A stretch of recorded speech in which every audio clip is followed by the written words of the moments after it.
RC circuit. कौन सा circuit? Capacitor में कौन लीड करता है? करंट। पोटेंशियल किस में लीड करता है? इंडक्टर में पोटेंशियल लीड करता है। कोई बुराई वाली बात नहीं है। हमने आप सर्किट में बताया था ये हो गया। ध्यान सुने अब और देखते ध्यान से। अगर जितने भी सर्किट में आपको अभी तक पढ़ा चुका सुने ध्यान से। Purely resistive, purely capacitive, purely inductive. Yes और नो? Yes sir. सब लोग जानते हैं कैपेसिटिव रिएक्टेंस आई थी 1/ωc, इंडक्टिव रिएक्टेंस आई थी x ωl। कितनी आई थी? एक्सेप्शन में डिनोट करता है। फिर इंपेडेंस हमने आरसी से निकाली जो z आया √r² + xc²। यहां तक कोई दिक्कत वाली बात नहीं है। Before going to LR circuit, before going to ये बीच में एक चीज और इंट्रोड्यूस कर देता हूं जो शुरुआत में करी जा सकती है, मैं फील कम आती इसलिए यहां पे कर रहा हूं। हमें इतने 4 सर्किट पढ़कर ये समझ में आ गया। जैसे प्योरली रेजिस्टिव था, उसमें V और I में एंगल 0 था। फिर हमने मान ली प्योरली कैपेसिटिव पढ़ा था। कैपेसिटिव में करंट लीड करता है तो वोल्टेज अगर इधर था तो करंट ऊपर था, 90 डिग्री था ऊपर।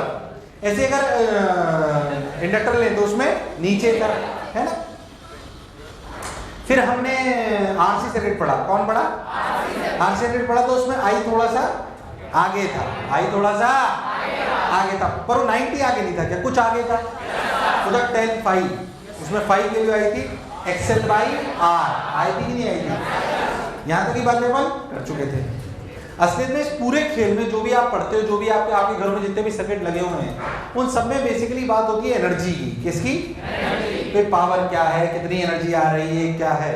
तो लिखिए power and energy in AC supply. Power and energy in AC supply.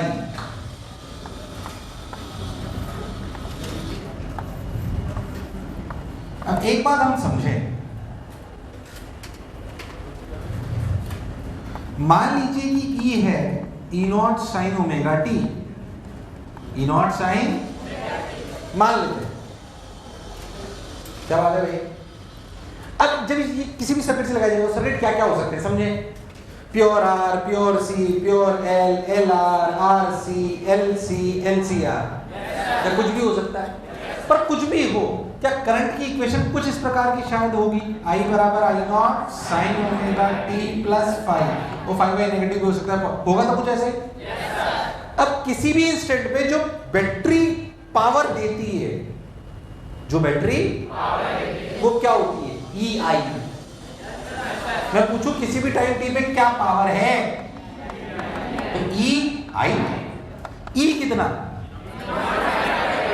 और I कितना? बोलो ये बात तो मानते हो? कैसा भी सर्किट हो, ये 5 डिपेंड करेगा भाई सर्किट कौन सा, वो एक अलग बात है। पर वास्तविकता में तो इक्वेशन ऐसी होगी। बोल यस और नो? मुझे लगा नहीं तुम्हें आया। तो हमने लिखा E0 sin ωt। E0 sin, अगर आप ध्यान दें तो ऐसे लिख दिया जाएगा E0 I0 sin ωt into sin ωt + 5। sin ωt plus, अरे नहीं आया, अरे पक्की बात, ऐसे अपने लिख लिया। अब इसे सॉल्व करते हैं थोड़ा सा और ध्यान। ये power eight any time t है। अगर आप ध्यान देखो तो इसे क्या लिखोगे? E0 I0 sin ωt को लिखेंगे sin ωt cos phi plus cos ωt sin phi। Yes और नो? तो देख sin ωt cos phi, sin के अंदर चला जाएगा तो कितना हो जाएगा यार, मुझे लगा नहीं तुम्हें आया। फिर आएगा sin ωt cos ωt, तो लिख सकते हैं sin 2ωt/2।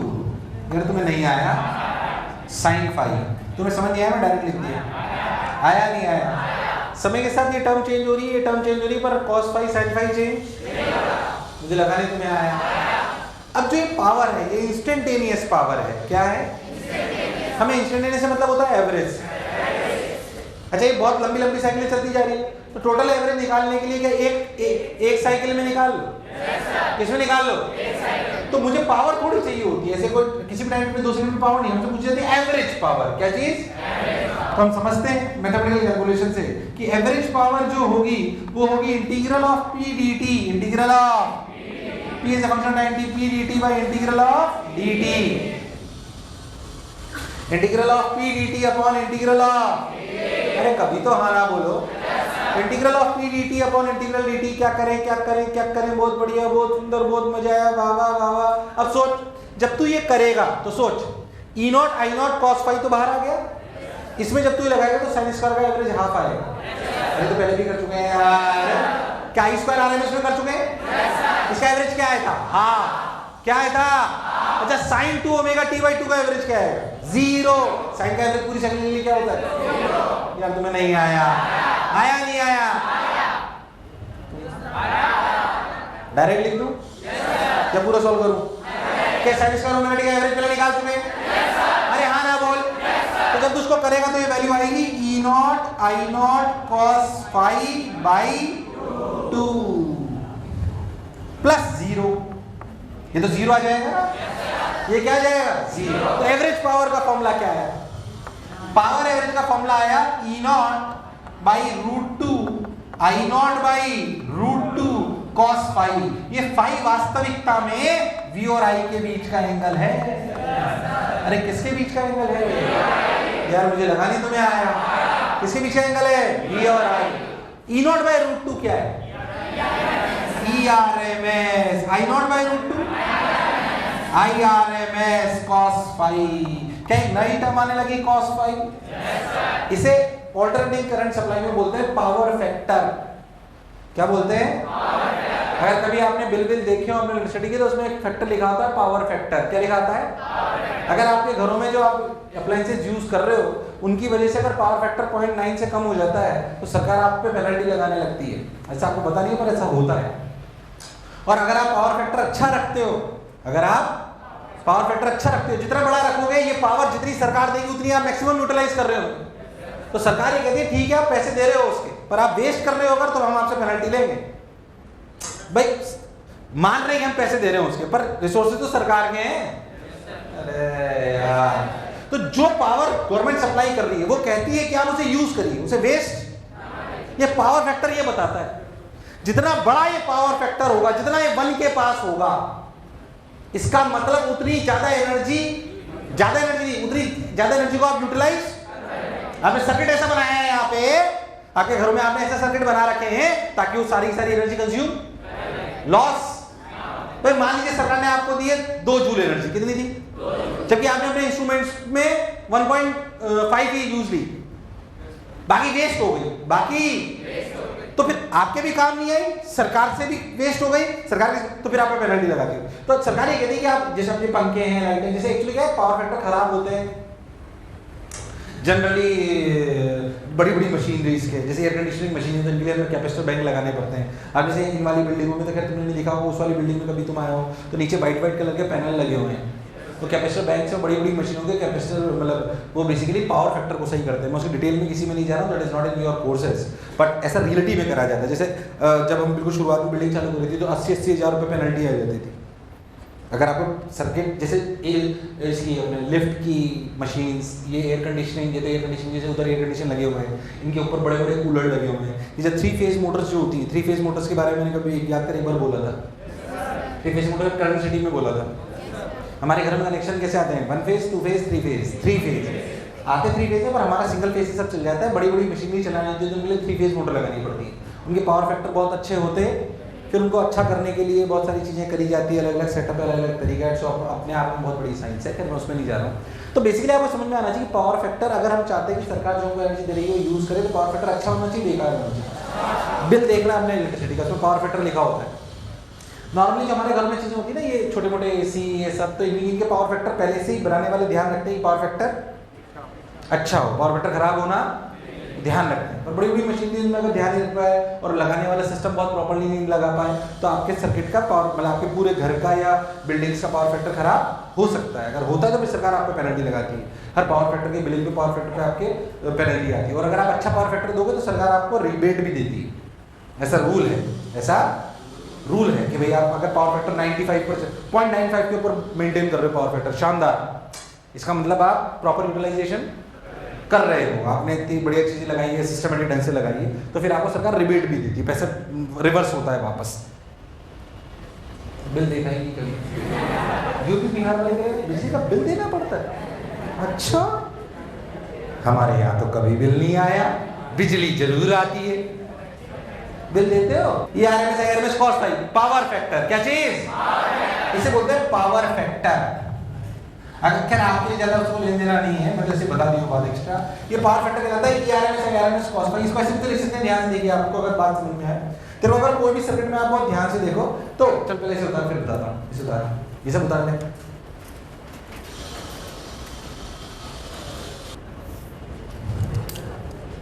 ERMS, IRMS, cos phi कहते हैं पावर फैक्टर। ये एंगल है V और I के बीच का, ये एंगल है V और I के बीच का।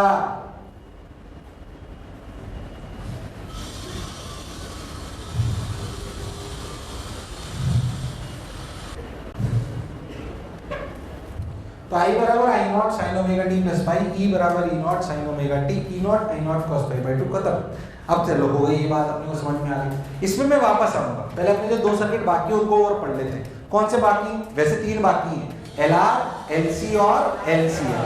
पहले अपन LR, LC और पढ़ लेते हैं, फिर इस पे थोड़ी चर्चा और करेंगे, क्योंकि खेल एनर्जी का है। खेल किसका है यार? मुझे लगा नहीं तुम्हें आया नहीं आया। खैर अपन ये बात समझते हैं, ERMS, IRMS, cos phi। देख ध्यान से, अब नेक्स्ट सर्किट लिखिए LR सर्किट। RC पढ़ा था, LR पढ़ा था पहले? RC। लिखिए LR circuit, LR circuit, LR circuit. वही वैसी बात जैसे आपने पहले वो पढ़ा था ना RC सर्किट। एक बार 1 मिनट दे रहा हूं, पूरा RC सर्किट रिवाइज करो ताकि तुम्हें रिपीट टेलीकास्ट लगे। RC सर्किट रिवाइज करो, RC सर्किट रिवाइज करिए, रिपीट टेलीकास्ट टाइप चीज होगी। RC सर्किट रिवाइज करिए, पूरा 1 मिनट दे रहा हूं, योर टाइम स्टार्ट्स नाउ।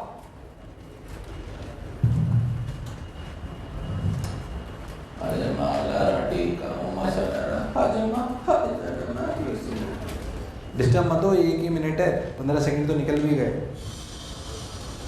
घड़ी बहुत धीरे चल रही है।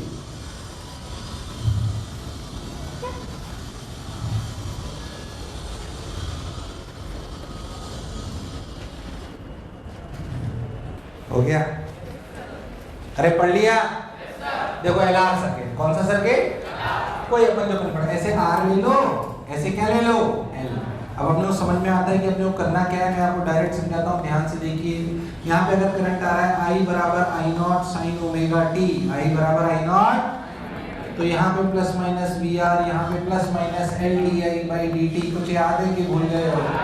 ये अपना हुआ VL, सबने बोला ठीक, कुल में तो ठीक। तो अपना E की जो वैल्यू होगी वो होगी VR प्लस VL। क्या होगी? VR प्लस, अरे कभी तो हाँ ना बोलो। अगर अपन बात करें तो VR plus VL, VR plus VL, तो क्या सही तो बताओ? अरे सही तो है। अब इंडक्टर में कौन लीड करता है? पोटेंशियल। ये I naught sine omega t, तो क्या I VR के लिए होगी I naught R sine omega t. मुझे लगा नहीं तुम्हें आया।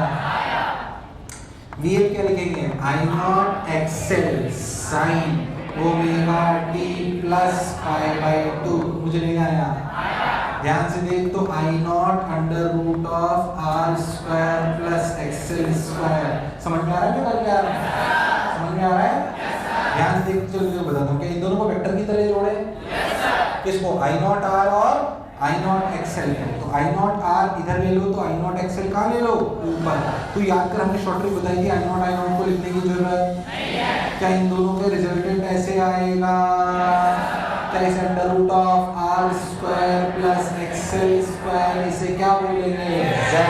Z क्या होता है? Impedance of the circuit. Impedance of the XL की वैल्यू होती है ओमेगा L। ये एंगल कहलाएगा फाई। क्या कहलाएगा? फाई। नहीं आया? अगर अपन बहुत ध्यान से देखें तो कुल मिला के जो अपना E आएगा, तो क्या आएगा? E। तो ध्यान से देखो क्या हुआ, तो E दिया, तो इसकी जो वैल्यू आई वो क्या लिखेंगे? I naught under root of R square plus XL square. देख, sine omega t plus phi, phi की कितनी है? 10 इनवर्स XL बाई R। मुझे लगा है तुम्हें आया, तो 10 इनवर्स XL बाई R। अरे नहीं आया? अगर आप बहुत ध्यान देखो, आप करंट को हॉरिजॉन्टल ले लो तो वोल्टेज आगे कि पीछे? अगर आप करंट को हॉरिजॉन्टल ले लो तो वोल्टेज आगे पीछे? आगे पीछे, आगे पीछे, कोई बुराई। जैसे आप बनाना चाहो करंट को इधर बनाओ तो वोल्टेज कहाँ हो जाएगा, आगे। कितना आगे, 5। अब ध्यान देना, कभी मैं आई या बना रहा हूँ, कभी वी बना रहा हूँ, जैसे आपको अच्छा लगे। जनरली वैसे इधर आई बना लो, इधर क्या बना लो, तो अगर इंडक्टर होगा तो वी ऊपर चला जाएगा और कैपेसिटर होगा तो वी नहीं आया। पर कोई ये फिक्स तरीके नहीं, आपको जैसे अच्छा लगे, आपको जैसे अच्छा लगे। मैं चाहता तो वी ऐसे बना दो तो आई नीचे चला जाता, उसमें कोई शक वाली बात नहीं है। बेसिकली ये पता होना चाहिए कौन आगे और कितना आगे, कौन आगे और कितना आगे। तुझे मेरी बात समझ? तो ऐसे लिख दिया वी और आई, तो अपनी इक्वेशन आ गई। सबने बोला ठीक, मैंने भी बोला ठीक। ऐसे अपने को समझ में आना, क्या फील आई थोड़ी थोड़ी? जेड पूछ ले, ये पूछ ले। मैं अगर एक सवाल कराऊंगा, क्या सब लोग कर पाओगे? मिलके करेंगे, पहले से होता है।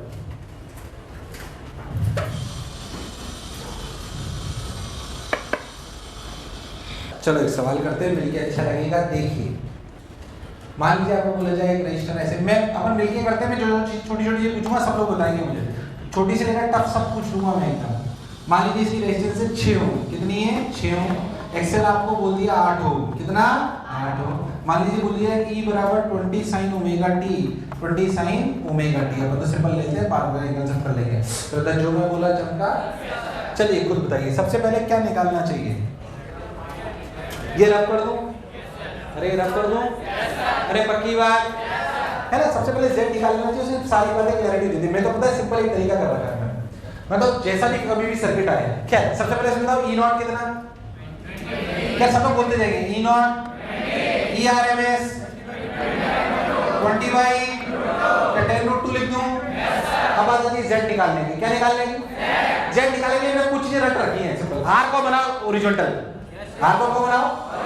एक्सेल कहां बनेगा? एक्सी नीचे। ऐसा इसलिए क्योंकि r के मैंने एक स्टैंडर्डाइजेशन कर लिया खुद के समझने के लिए। क्यों अगर आर की तरफ ही क्या करंट होगा? सोच के आर की तरफ कौन होगा? एक्सेल कहां लो, एक्सी कहां लो, स्टैंडर्ड कर लो। नहीं आया, अरे नहीं आया, पक्की बात। अपने आप सब होता जाए। अब देख इधर आर कितना है 6 और ये कितना है, हाँ रिजल्टेंट कितना है, कितना है? ओह तो क्या जेड हो गया 10, जेड कितना हो गया? ओह ये एंगल कितना?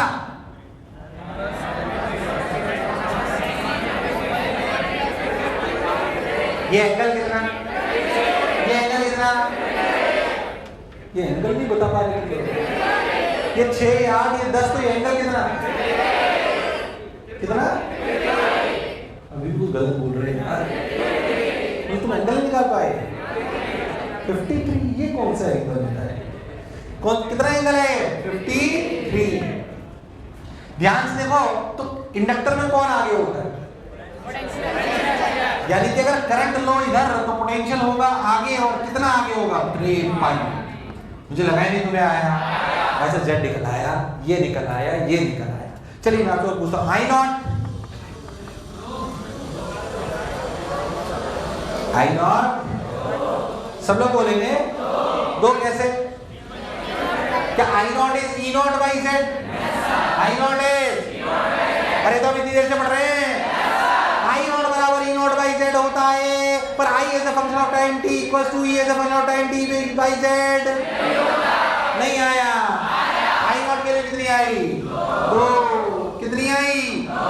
आई आरएमएस, आई आरएमएस अरे वाह, नहीं आया, नहीं आया। अच्छा कोई आपसे पूछ ले Z आ गया, I नॉट आ गया, IRMS आ गया, ERMS आ गया। अच्छा बताइए पावर फैक्टर, सब लोग बोलिए। अरे पावर फैक्टर, अरे पावर फैक्टर सब लोग बोलेंगे। क्या power factor is cos five? cos five का मतलब 53, cos 53, 3/5 का मतलब क्या 0.6, कितना? अरे नहीं आया। कोई आपसे पूछ ले पावर एवरेज, अभी फॉर्मूला पढ़ा ERMS IRMS cos फाइव, यार मुझे लगा नहीं आया। तो IRMS कितना? ये ERMS कितना, ये क्या, ये 20 इंटू 0.6 12, ऐसे लिख लेता हूँ 10√2 इंटू √2 इंटू 0.6, आंसर कितना 12 वॉट, 12। ओ भाई साहब पावर भी आ गई, ये भी आ गई, ये भी आ गया। कोई आपसे पूछ ले कि I as a function of time t, बताइए करंट वोल्टेज से पीछे कि आगे, करंट वोल्टेज से पीछे आगे, तो 53 प्लस होगा माइनस I बराबर I0 कितना 2 साइन ओमेगा t माइनस 53। तुम्हें दूर दूर तक समझ, अरे आया नहीं आया, आया नहीं आया। अच्छा मैं तो कह रहा हूँ कोई आपसे और टफ पूछ ले, हालांकि इतना पूछता नहीं है, कोई आपसे पूछ ले potential across R as a function of time t, क्या potential across R as a function of time t simply IR, ये सिंपली, क्योंकि रजिस्टर में वोल्टेज और करंट में कोई फेज नहीं आया, तो क्या लिखा जाएगा 2 into 6 12 sine omega t minus 53। कोई आपसे पूछे potential across L as a function of time t, तो I0 XL, I0 कितना होगा 16 साइन। अच्छा करंट और इंडक्टर में पोटेंशियल में कितना फेज होता है 5/2, कौन आगे, कौन आगे, पोटेंशियल। तो 16 sign omega t minus 53 plus 90। ये बातें पता है अमूल पूछी नहीं जा सकती, मतलब टफ होती है बहुत, पर आप लॉजिकली समझो, अगर समझ आ जाए तो कोई खास बात नहीं है। तुम्हें मेरी बात समझ आई कि नहीं आई? क्या पूछेगा भैया, पावर फैक्टर पूछ ले, करंट पूछ ले, ERMS पूछ ले, ये पूछ ले, वो पूछ ले, हमें सब कुछ निकालना आना। मुझे ऐसा क्यों लगा तुम्हें नहीं आया, आया नहीं आया, उतार।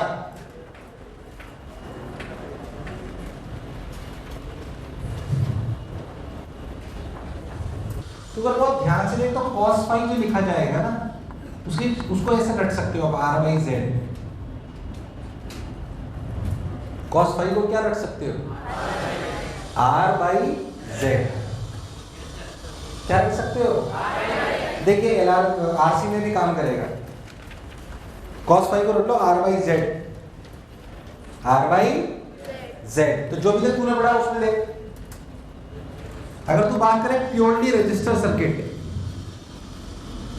तो इसमें पावर फैक्टर cos फाई क्या होगा R/Z, Z कितना होगा इसमें R, इसमें क्या होगा R, अरे नहीं आया तो इसका पावर फैक्टर कितना हो जाएगा 1, कितना हो जाएगा। अगर इंडक्टर लो तो R कितना, अगर सिर्फ इंडक्टर लो तो R कितना, अरे कितना, अरे R कितना 0, तो इसका पावर फैक्टर कितना है 0। इसीलिए कह रहा हूँ प्योर इंडक्टिव सर्किट होते, अरे उसमें रेजिस्टर तो होगा ना, तो ये वास्तविक सर्किट नहीं होते, इसलिए ज्यादा आते भी नहीं है। अगर प्योर कैपेसिटर हो तो 0, अगर RC हो तो वही R/Z, और अगर LR हो तो R/Z। तुम्हें मेरी बात समझ, इसमें देखो तो I और V में एंगल 0 है, इसमें देखो तो I और V में एंगल 90 है, इसमें देखो तो I और V में एंगल फिर 90 है, इसमें देखो तो I अगर इधर है तो वोल्टेज पीछे है और ये फाई है, और अगर इसमें अगर देखो तो I अगर इधर है तो V आगे है और ये भी फाई है। इसमें भी tan inverse phi equals to XC/R। तुम्हें समझ नहीं आ रहा मैं क्या कह रहा हूँ, ये नहीं आया ना, अरे नहीं आया ना, अरे नहीं आया ना।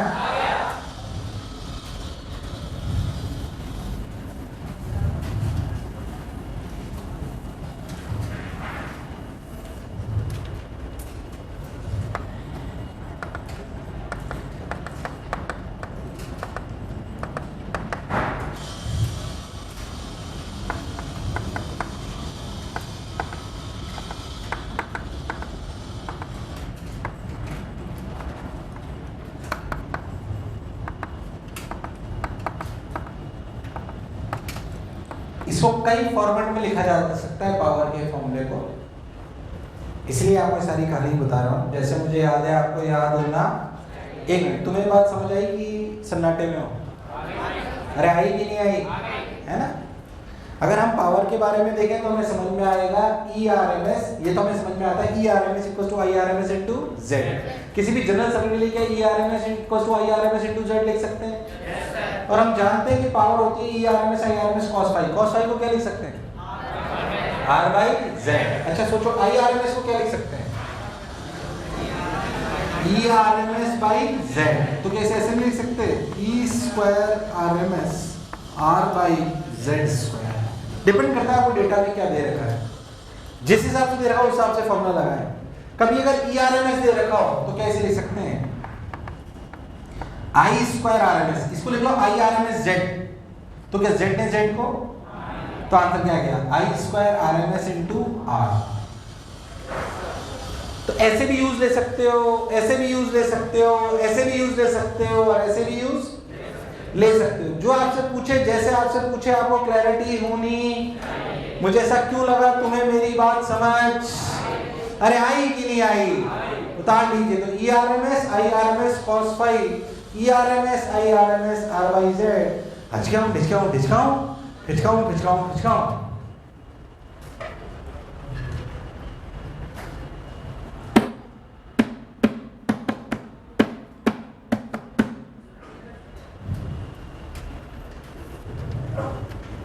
हाँ भाई, कुछ तो लोग कहेंगे, लोगों का काम है कहना। हाँ भाई, E² RMS R/Z उस्मा आजकल मैं उसमें मेरे आजकल मैं ऐसा उसमें है। तो I² RMS R, E² RMS R/Z², ERMS IRMS R/Z, ERMS IRMS cos phi। तुम्हें मेरी बात समझ? मुझे ऐसा क्यों लगा तुम्हें नहीं आई? अरे आई कि नहीं आई? ये सर्किट था LR सर्किट। कौन सा? LR। किसी भी सर्किट में अगर हमसे पावर फैक्टर पूछ ले तो हमें निकालना आना चाहिए। पावर फैक्टर ऐसे निकाला जाता है। किसी भी सर्किट में पूछा तो जिन ऐसे सर्किट वास्तविकता में होते नहीं होते, इन्हें सही होता तो इनके आने के चांसेस नहीं है। सर्किट यही आएंगे, या तो ये आएगा या फिर आएगा LCR। कौन सा? LC भी नहीं आएगा। LC वास्तविकता में हो सकता है क्या? क्योंकि L और C जहां पे भी होगा वहां पे रजिस्टर, या सर्किट में रजिस्टर होना कंपलसरी है एक तरीके से सोचो तो। बिना रजिस्टर से कैसे सर्किट बनेगा? रजिस्टेंस होना। तो प्रैक्टिकल अगर बात करें तो कौन से सर्किट प्रैक्टिकल है? प्योर रजिस्टिव, जो तो जिसके आने का क्या लॉजिक है? भाई ये थोड़ी पूछेगा 5 ओम का रजिस्टर है, 10 वोल्ट की बैटरी लगाई, बताओ करंट क्या है ना? तो इसके आने का लॉजिक नहीं है, ये होते नहीं है। इसे सवाल आपके 3 भी आ सकते हैं, या तो आएगा RC पे, या आएगा LR पे, या फिर किस पे आएगा? LCR। फिर तो जो मैं बोला चमका। खैर, तो अपन LCR पे चलने से पहले अपन एक जो छोटी मोटी चीजें छोड़ी और बाकी उसको देख लेते हैं। क्या पावर फैक्टर सबको अच्छे से समझ में आया है? एक्चुअली LR सर्किट का एक यूज और हो सकता है, LR सर्किट का एक यूज और हो सकता है। कैसे मैं आपको समझाता हूं, चलिए देखिए। देखो, इसे कहते हैं चोक कॉइल। क्या कहते हैं? चोक कॉइल। चोक कॉइल सुना है कहीं? इसमें वो चुनाव को सुना होगा। अरे चोक खराब हो गई लाइट की, अब तो रेडी आने लग गई ज्यादा, बट सुना ट्यूबलाइट में चोक होती है, वही चोक की बात हो रही है। जो बोलते हैं चोक कॉइल, क्या बोलते हैं? एक्चुअली ऐसा समझ कि मान लीजिए हमें चोक वाली लाइटें थी, है ना? अब हुआ है कि हमारे घरों में सप्लाई कितनी आती है? अब तूने एक ऐसा इंस्ट्रूमेंट बनाया जो इफेक्टिव तो है, बढ़िया भी है, लाइट बढ़िया है, पर साला इसके साथ तकलीफ ये है कि 220 वोल्ट नहीं झेल पाती। ये चलती 20 वोल्ट पे, ऐसा समझ। पर हमारे घरों में सप्लाई कितनी है? इसको कितनी चाहिए? तो 220 लगा दोगे तो क्या होगा? निपट जाएगी। पर मेरे घर में सप्लाई कितनी है? तो अगर ट्यूबलाइट पे लगा दूंगा तो 20 की औकात है उसकी, तो उसको 200 ज्यादा दे दिया, निपट गई वो। तो हमने सोचा यार मैं चाहता हूँ साला ऐसे मान लीजिए ऐसे ट्यूबलाइट है हमारा, ये बेचारी कम झेल पाती है, हमने सप्लाई लगा दी। अब तो इसमें वोल्टेज कम है, इसमें क्या कर लेना चाहिए? नॉर्मल बच्चे ने बोला सर उसमें क्या है, रजिस्टर लगा लो। रजिस्टर तो इसके क्रॉस ड्रॉप आएगा कि नहीं आएगा, और इसके क्रॉस भी आएगा, तो इसके क्रॉस कम होगा कि नहीं होगा? तो बोलेगा देखो सर कम हो गया। अरे कम तो हो गया, पर ये रजिस्टर तो अनवांटेड है। क्या कमरे में हीट पैदा करेगा? I²R क्या पैदा करेगा? हीट कितनी? I²। ओ अच्छा, पैसे भी लग रहे, पैसे तो लग ही रहे, और साला कमरा गर्म हो रहा है जो अलग कमरा, तो फायदे का सौदा नुकसान। तो रजिस्टर लगाना समझदारी नहीं है। अगर हमें पोटेंशियल ही ड्रॉप करना है, तो किसी ने बोला तू ना इंडक्टर लगा लो। क्या लगा लो? इंडक्टर में लॉस तो नहीं होगा, रजिस्टर में तो लॉस होता है, इंडक्टर में लॉस। पर वास्तविकता में इंडक्टर अकेला आएगा या थोड़ी रेजिस्टेंस भी उसके साथ आएगी? तो उसके साथ वास्तविकता में ये सेटअप बनता है, इसको कहते हैं चॉक कॉइल। इसका बेसिक पर्पस क्या है, चलो खुद बताओ। चॉक कॉइल का पर्पस ये कि ये पोटेंशियल ड्रॉप ले भी ले और ज्यादा हीट भी प्रोड्यूस, ये वो ले भी ले, क्या चीज? पोटेंशियल, ताकि हम हमारे कंसेक्यूटिव सिस्टम में पोटेंशियल को drop. So if there is a requirement of dropping a potential about a particular thing, we can attach a choke coil with it, which can make sure, and if the supply is a larger value, then the choke coil ensures that the potential should be dropped over it, but the energy losses should be minimum. क्या समस्या और समस्या का समाधान समझ आया है? समस्या ये थी कि जो मेरी ट्यूबलाइट थी उसकी औकात उतनी नहीं थी जितनी सप्लाई हमारे पास थी। चॉक कॉइल ने करा कि उसकी सप्लाई के वोल्टेज तो कम कर दिया, पर खुद में भी ज्यादा लॉस। अब कैसे नहीं करा ये समझे। चॉक कॉइल क्या चीज? Chalk coil. अब देख, इस सेटअप को चॉक कॉइल कहते हैं। चॉक कॉइल कभी भी आए तो समझ जा लीजिए, it's a simple LR circuit. Chalk coil कभी भी आए तो क्या समझेंगे? It's a simple LR circuit. नहीं आया? नहीं आया? It's a simple LR circuit. अच्छा भाई, बहुत बढ़िया भाई, रब्बाई देख। अब इसमें सिंपल, इसके में चॉक अगर मैं चाहता हूँ चॉक कॉइल ऐसे अगर आप इसको चॉक कॉइल को अच्छे समझने का प्रयास करें तो सोचो, देखो इसका cos फाई क्या है? R/Z। Z कितना? R² प्लस XL कितना होता है? ω²L²। सोच, इसके क्रॉस पावर ज्यादा होनी चाहिए कम? पावर कंजम्पशन ज्यादा होना चाहिए कम? पावर की बात करो, ज्यादा कम? वोल्टेज ज्यादा होगा अलग बात। अरे वोल्टेज तो क्या ड्रॉप हो रहा होगा यहाँ पे, सोचो तो यहाँ पे वोल्टेज ड्रॉप हो रहा होगा I, मान लीजिए सर्किट में बह रहा है I0 कितना, तो यहाँ पे ड्रॉप कितना हो रहा होगा? I0 Z, I0। अरे यस और नो? तो Z बड़ा होना चाहिए, Z तभी तो ड्रॉप। पर साला cos फाई कम होना चाहिए तभी तो पावर, क्योंकि पावर का फॉर्मूला क्या है?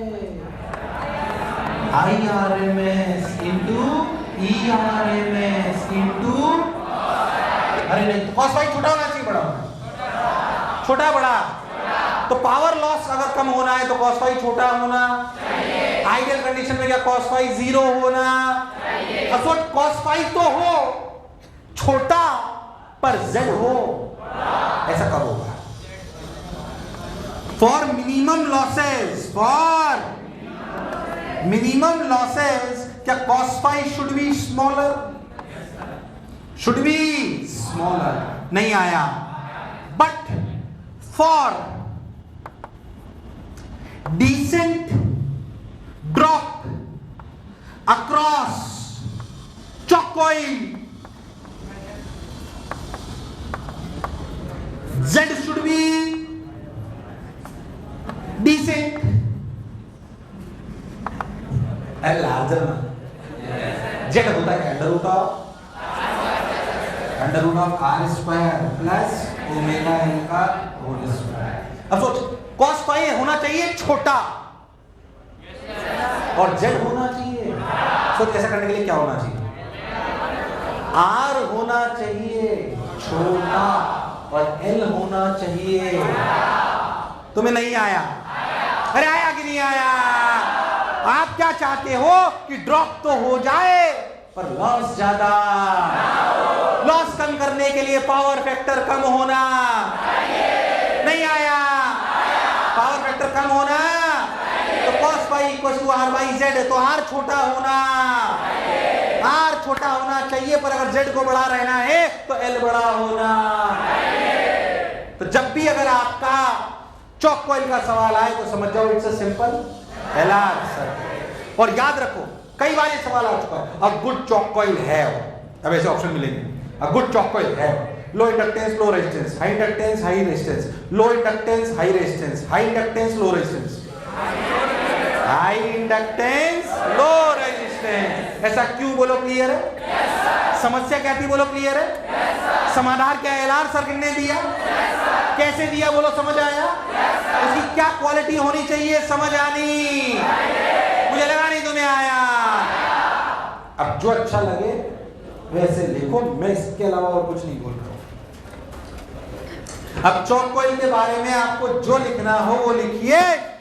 गुड चौक कॉइल है क्या होना चाहिए? High capacitance and low coefficient of restitution.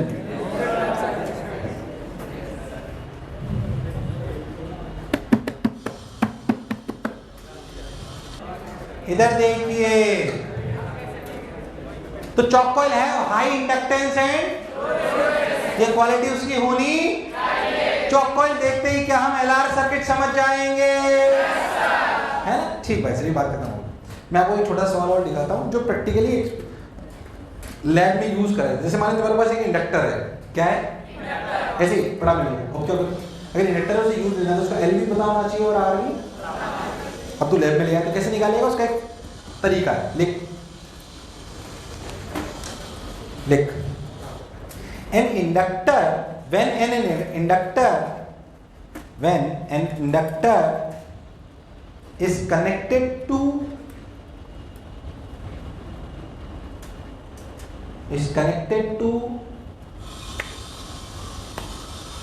12 volt DC supply, 12 volt DC supply,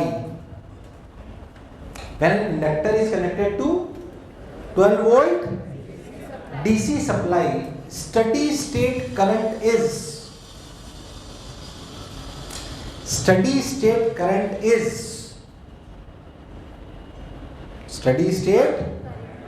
4 ampere. कितने ampere? Full stop. If inductor is connected to 12 volt AC supply, AC में आगे लिख लो 50 हर्ट्ज। जब मैं ऐसा बोलता हूं, अच्छा सवालों की टर्मिनोलॉजी को समझो। मैं बोलूं एसी सप्लाई ऑफ 200 वोल्ट, तो 200 क्या है? ई नॉट ई आरएमएस की E naught sine omega t? E RMS. जब मैं बोलूं कि मतलब अगर ऐसे में बोलो ना कि 200 वोल्ट एसी सप्लाई, तो 200 क्या चीज है? तो मैंने यहाँ पे 12 बोला तो क्या वोल्ट वैल्यू है? तो मैंने बोला व्हेन, क्या बोला मैंने?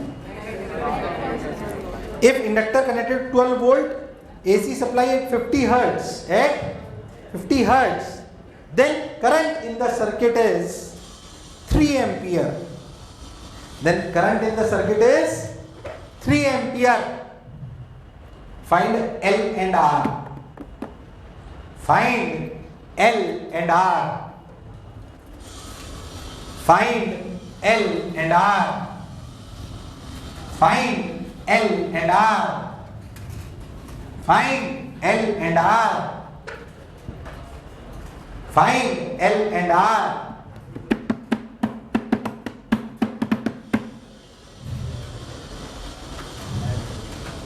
देखना नहीं है मेरी तरफ, करना है। जैसे तो मेरी तरफ देख रहे हो, मैं करूंगा। क्या हमारी लैब में एसी सप्लाई डीसी सप्लाई दोनों होती है? तो हमने ये ऑब्जर्व करा उसको कि भाई 12 वोल्ट डीसी लगाई तो करंट इतना आ गया, 12 वोल्ट एसी लगाई वो इतना आ गया। तो बताओ एल और आर क्या है? कई लोग तो परेशान, बात तो इंडक्टर की हो रही है, आर कहाँ से आ गया?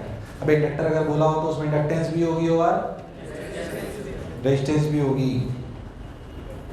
तुम तो तेरे परदेसी छात क्या निभाओगे, सुबह पहली गाड़ी से घर को लौट जाओगे।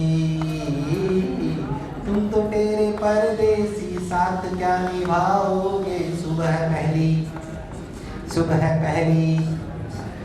पहली गाड़ी से घर को लौट जाओगे। हुआ ही नहीं। चलो बोलो, इधर देख, ध्यान से सोचो तो उसने क्या बोला तुम्हें? 12 वोल्ट, कौन सा वोल्ट? और स्टडी स्टेट करंट, कौन सा करंट? इसमें स्टडी स्टेट करंट का क्या t इक्वल टू इन्फिनिटी पे आता है? हाँ, इंडक्टर पहले अपोज करता है, बाद में सपोर्ट। फाइनल करंट क्या होगा? एलआर सर्किट का फाइनल करंट क्या होगा? V by R। अब तुम्हें नहीं याद है तो कुछ नहीं हो सकता। एलआर सर्किट पढ़ाया है ना? इंडक्टर कैसे एक्ट करता है t इक्वल टू इन्फिनिटी पे? कैसे एक्ट करता है? तो स्टेडी स्टेट करंट क्या होगा? क्या होगा? तो आई V बाई R होगी ना? आई कितना देर में? 4। V कितना है? तो R कितना आएगा? पहला टर्म तो यहीं से आ गया। अब उसने बोला 12, ये IRMS ERMS, और फिर उसने बोला करंट कितना? 3। ये 3 क्या वैल्यू है? ERMS IRMS क्या है? तो IRMS की वैल्यू कितनी दे दी? 3।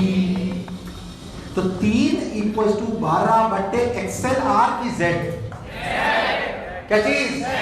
तो under root of R square that is 3 square plus omega, क्या ये 2 पाई F, क्या ये F है?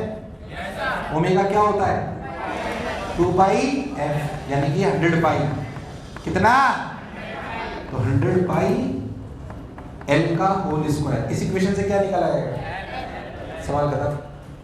It's a practical method which we use in the labs to calculate what? L and R. मुझे लगा ही नहीं तुमसे को आया। अरे आया नहीं आया? स्टैंडर्ड सवाल है। घबराइए मत, शर्माइए मत। जिसने की शर्म उसके आए नंबर कम। आइए,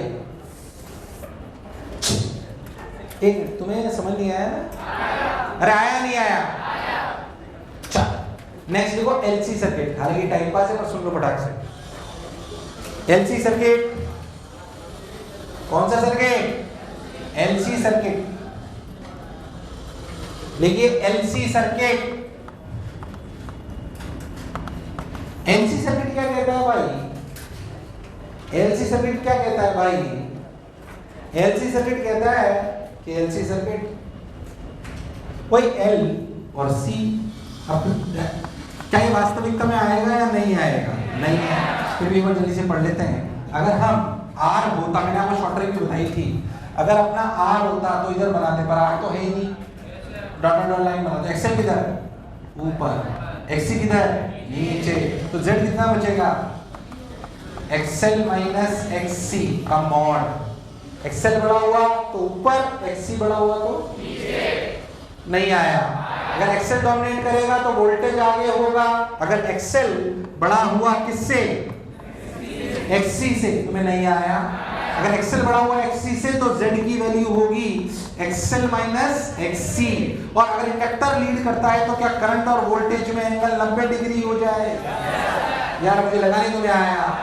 और अगर एक्सी बड़ा है किससे? एक्सेल से। पहले तो समझ ही नहीं पा रहे कहां सी कहां एल। क्या कह रहा है? हाँ, Z equals to XC minus XL. अब कौन लीड करेगा? करंट। और वोल्टेज कहाँ होगा? नीचे।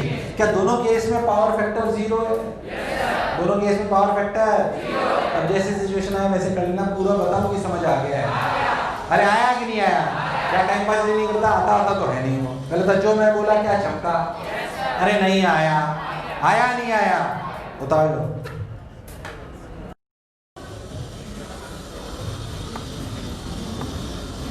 तो पूरा लीजिए, मरो।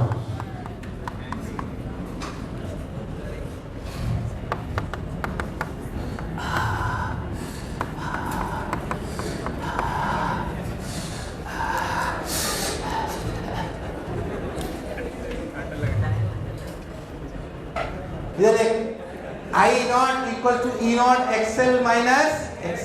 ठीक वैसे ही होगा एक्चुअली। बोलो बातें चालू है। इधर कर ऐसे भी को बना रहा है। 50 पैसे का जेबरू लिया है, 2 रुपए का समोसा, पेन चवन्नी का। हाँ इधर तो I naught equal to E naught by XL by X. इसका एक और जो ईएमआई के बाद भी पढ़ाया जा सकता था उसे बोलते हैं एलसी ऑसिलेशन। क्या चीज? जो पढ़ा रहा हूँ वो ईएमआई में भी पढ़ाया जा सकता है, यहाँ भी पढ़ाया जा सकता है। पर एलसी सर्किट की बात करता हूँ तो थोड़ी सी फील आ रही होती है, तो अपन एलसी ऑसिलेशन यही पढ़ लेते हैं। देखिए वैसे इसमें 2 टाइप के ऑसिलेशन होते हैं, एलसी ऑसिलेशन और damping LC oscillation. Damping oscillation आपके बहुत कोर्सेज में नहीं, हम पढ़ रहे हैं एलसी ऑसिलेशन। क्या पढ़ रहे हैं? LC oscillation. तो एक कॉमन ईएमआई इस कहीं पे भी से पढ़ सकते हैं, फिर वापस अपन एलसीआर सर्किट पे आ जाएंगे।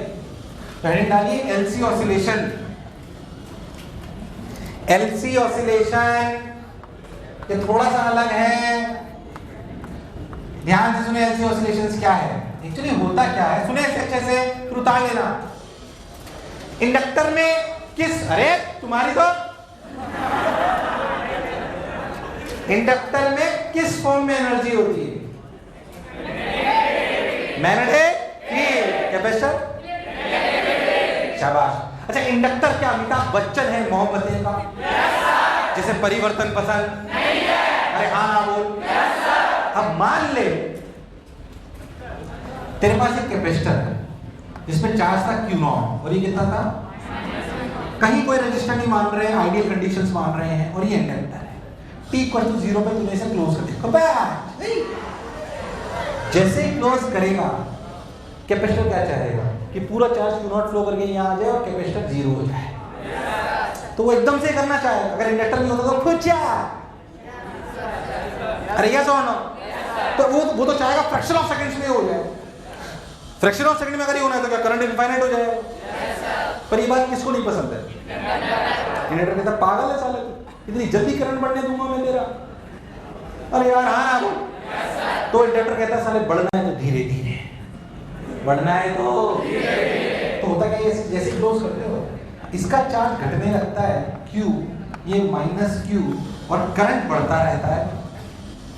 करंट बढ़ना चालू करते हैं धीरे धीरे धीरे धीरे। क्या इसकी एनर्जी घट रही है? तो जा कहाँ रही?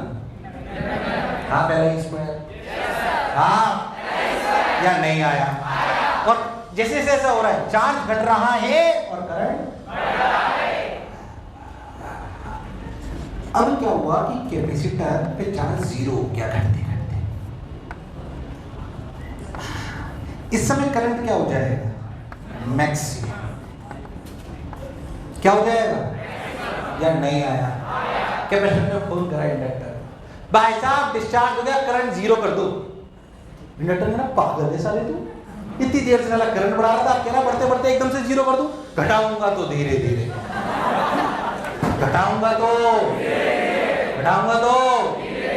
धीरे धीरे घटाता, वो धीरे धीरे, और वो धीरे धीरे घटाएगा तो इस पे चार्ज Q इधर और माइनस Q इधर। अभी चार्ज करंट घट रहा है बढ़ रहा है? घट रहा है। और चार्ज घटते घटते घटते घटते घटते घटते करंट क्या हो गया? 0।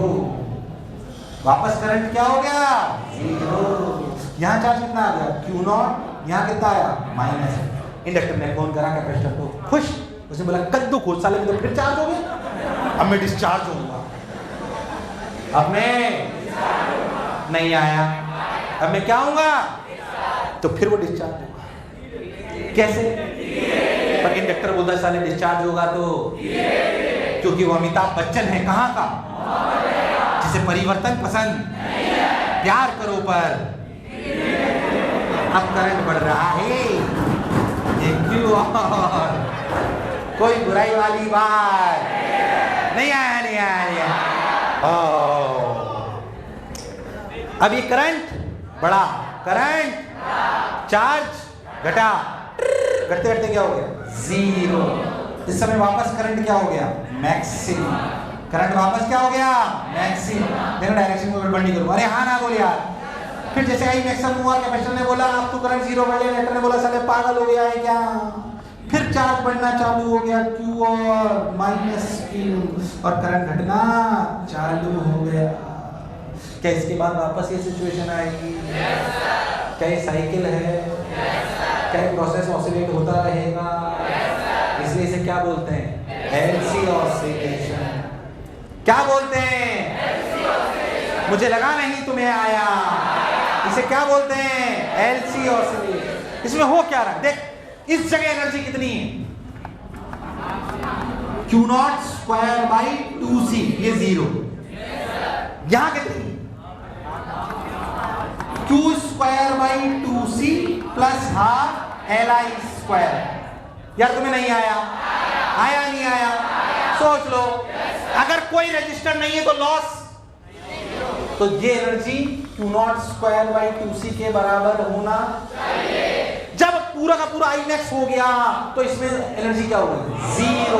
तो क्या ये बराबर होना चाहिए हाफ LI मैक्स स्क्वायर। क्या इनमें से कुछ भी पूछ सकता है? बोले अगर मैक्सिमम चार्ज इतना है तो बताओ मैक्सिमम करंट क्या होगा, क्या निकाल सकता है? अगर पूछ ले कि मैक्सिमम चार्ज इतना है, बताओ जब चार्ज ज्यादा हो जाएगा तो I कितना है, क्या सवाल कर सकता है? क्योंकि क्या चीज कंजर्व्ड है, एनर्जी। LC ऑसिलेशन, कौन सा ऑसिलेशन? तो ध्यान से, तो ऑसिलेशन की बोला, अभी और फील आएगी तुम्हें जब मैं इक्वेशन लिखूंगा। तू अगर बहुत ध्यान से सोच तो अगर तेरे को फील आएगी इस बात की। देखिए फिर ये सोच, अगर यहाँ पे टाइम जीरो था तो सोच ये टाइम, और ये पूरा घूमकर वापस टाइम अगर t हो जाता है टाइम पीरियड, तो सोच ये टाइम t/4 है। अरे हाँ ना बोल, सोच ये क्या है, t/2 क्या है, t/2। सोच ये क्या है, 3t/4 और फिर ये t। तुम्हें मेरी बात समझ, प्रूफ भी बताता हूं। किसी भी जगह पे देख, यहां पे पोटेंशियल डिफरेंस है Q/C, यहां पे पोटेंशियल डिफरेंस है LdI/dt। तो Q/C LdI/dt इक्वल्स टू, अच्छा देख करंट बढ़ रहा है, करंट पर चार्ज, अगर I को मैं लिखूं dQ/dt की माइनस dQ/dt, I को dQ/dt माइनस dQ/dt, क्योंकि चार्ज घट रहा है, तो क्या लिखेंगे, minus L d square Q/dt square equals to Q/C, that is minus Q/LC, that is d square Q/dt square plus Q/LC is equals to 0। It's equation of SHM. अब d square x/dt square plus omega, अरे नहीं आया, नहीं आया, नहीं आया। अगर कभी भी अपने दिमाग सुनाया क्या इट्स इक्वेशन ऑफ एसएचएम, जिसकी एक्सिस जनरल समेशन क्या a sin omega t plus y होता है। अरे नहीं आया, आया कि नहीं आया, वही तो है। ओमेगा की वैल्यू कितनी हुई, 1/√LC। अरे कितनी हुई, तो Q का जनरल सॉल्यूशन होगा Q0 sin of omega t plus phi, where omega is 1/√LC। The frequency of oscillation is omega is 2πf, omega is, अरे हाँ ना तो बोल, सही तो बोल रहा हूँ एकदम यार, अरे सही तो बोल रहा हूँ। तो ओमेगा इक्वल टू 2π/t की जगह क्या लिख सकते हैं, 2πf। तो ओमेगा की जगह तो 2πf लेफ्ट की वैल्यू कितनी है, 1/2π√LC। तुम्हें मेरी बात समझ आई कि नहीं आई? कुछ भी पूछना सब बता देता हूँ। एनर्जी पे पूछ ले तो एनर्जी पे, ऑसिलेशन पे पूछ ले तो ऑसिलेशन पे, टाइम पीरियड पे पूछ ले टाइम पीरियड पे, फ्रीक्वेंसी पे पूछ ले तो फ्रीक्वेंसी पे, कुछ भी पूछ हमें सब आता है। पर जो मैं बोला क्या चमका, तुम्हें मेरी बात समझ आई कि नहीं आई? उतार ले लाल मेरे पीले, मेरे नीले, मेरे रेनबो, मेरे गेंडे, मेरे सन्नाटे।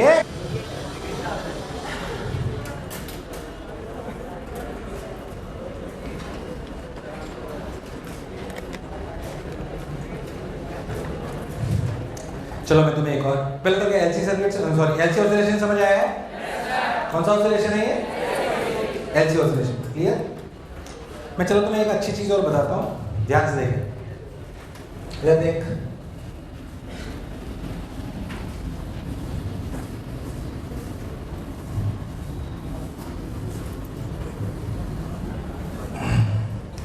जैसे मैं ना तुझे एक बात पूछूं, जैसे कि लॉजिकली कि कोई भी सर्किट है, मान लो कि ऐसे ये रजिस्टर और ये इंडक्टर, ठीक? अब हमें बोला गया, समझे अच्छे से, कि इसके VRRMS की वैल्यू 3 है। कितनी है? 3 वोल्ट। और VLRMS की वैल्यू 4 वोल्ट है। तो ERMS की वैल्यू क्या होगी? 7, 5, 1, 4, 3।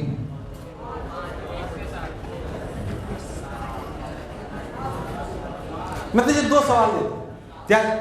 ये सर्किट है जिसमें बोला VRRMS की वैल्यू 3 वोल्ट है और VLRMS की वैल्यू 4। तो बताओ ERMS की वैल्यू क्या होगी? और ऑप्शन, मैं रुक तो जाओ, 2 सवाल देता हूं, बना देता हूं, सब लोग मुंडी सवाल की तरह करना। कंसेप्चुअल सवाल है, अच्छी बात सिखा रहे हैं।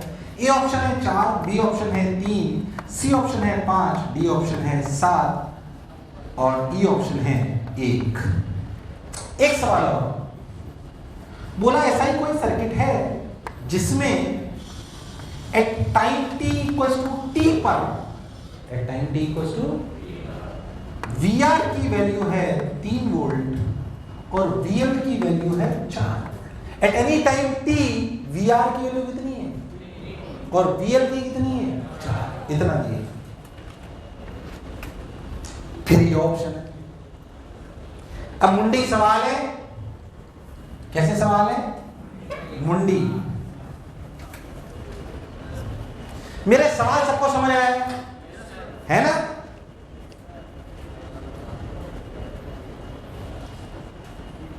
मुंडी सवाल है दोनों के लिए, दोनों केसेस के लिए मुंडी सवाल है।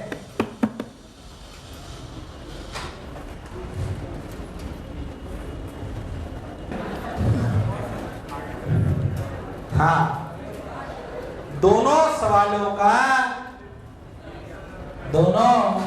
का आंसर ऑप्शन सेम है। नहीं, मैं आंसर ही बता रहा हूं, पूछूंगा तुमसे। आपने अपना आंसर चूज कर लिया? अनीता, बसंती, चंपा, डॉली, ईशा, इसके लिए भी। अनीता, बसंती, चंपा, डॉली, ईशा, इसके लिए भी। कौन सी किसकी वाली है आपको ढूंढनी है?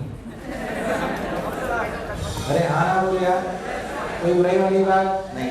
सबने सोच लिया अपने आंसर? सबने आंसर सोच लिए? एग्जामिनेशन की तरह करना है। सही करने पे 10 नंबर, गलत करने पे -1, नहीं करने पे -10। मुंडी नीचे, मुंडी नीचे, मुंडी ऊपर होते ही 20 रुपए ले लूंगा।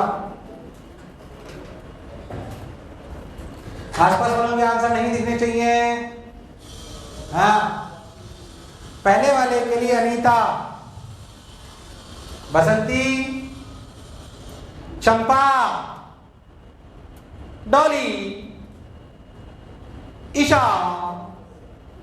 शाबाश। दूसरे वाले के लिए अनीता, बसंती, चंपा, डॉली, ईशा। बहुत बढ़िया, सर पर कर लो।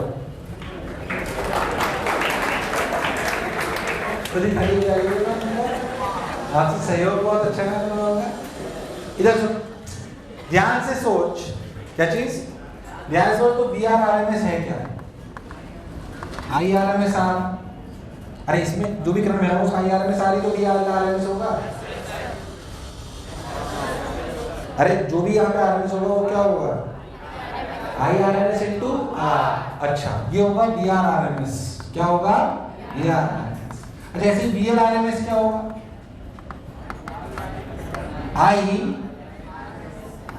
IRMS into XL। IRMS into XL। तुझे मेरी बात समझ? अच्छा, मैं बताता हूँ ERMS क्या होता है। ERMS होता है IRMS into Z, into, और Z क्या होता है? √R² + XL²। कि IRMS R का होल स्क्वायर। अच्छा IRMS R क्या है और IRMS XL का होल स्क्वायर क्या है? तो ये वैल्यू क्या है? VRRMS का होल स्क्वायर प्लस VLRMS का whole square. So answer is 5। So answer is, तुझे मेरी बात समझ? कितना आंसर आया? 5। तुम्हारे प्राण प्रकेलू, इसका आंसर तो 5 है। इधर सुन, ये किसके लिए 3? RMS पीक, किसने क्या बोला? किसी भी टाइम टी पे ये वैल्यू 3 वोल्ट है, तो ये पीक वैल्यू है, RMS वैल्यू है, या वो पूरी पीक इनटू साइन की वैल्यू है? या तुम्हें नहीं आया? ऐसे ही ये पीक है, RMS है, ये पूरे की वैल्यू है, तो ये 3 वोल्ट है टी टाइम पर, और ये कितना है? तो या तो ये 7 होगा या 1 होगा। अगर दोनों प्लस और, क्योंकि प्लस माइनस नहीं लिखा हुआ है, तो या तो ये 7 होगा या फिर, तुझे मेरी बात समझ? क्योंकि ये RMS की वैल्यू नहीं है, ये पीक वैल्यू भी, ये किसकी वैल्यू है? जैसे आप जब करते थे, आप क्या करते थे? Plus minus VR plus minus VL, तो आप इसमें लिखते थे प्लस माइनस VR, मतलब VR plus VL is E। VR को लिखते थे I naught R sine omega t। तो ये I नॉट R की वैल्यू है, I naught R by root 2 की वैल्यू है, I naught R sine omega t की वैल्यू है। या तुम्हें नहीं आया? तुझे मेरी बात समझ? इसे इसका आंसर क्या है? 7 भी सही बोल सकते हो और 1 भी, क्योंकि आपको प्लस माइनस मेंशन, तो या तो इसका आंसर 7 होगा या फिर 1 होगा, पर इसका आंसर 5 है। इसका आंसर 5 है। तुम्हें अच्छा सवाल कराने का कोई फायदा समय इसलिए करा रहा हूं, ये तो नहीं करता वो, जबरदस्ती नहीं है। पर जो मैं बोला चमका, मैंने आपको जल्दबाजी नहीं बचाई, आधे पौन घंटे का और है, आराम से पढ़ेंगे। अगले टाइम होमवर्क भी करके लाएंगे। क्या करके लाएंगे? होमवर्क करके लाएंगे। आप लोग सुन लो, बैक पैक मत करो, रुक जाओ 20 मिनट। होमवर्क करके लाओगे एक्सरसाइज 1 2 किसकी?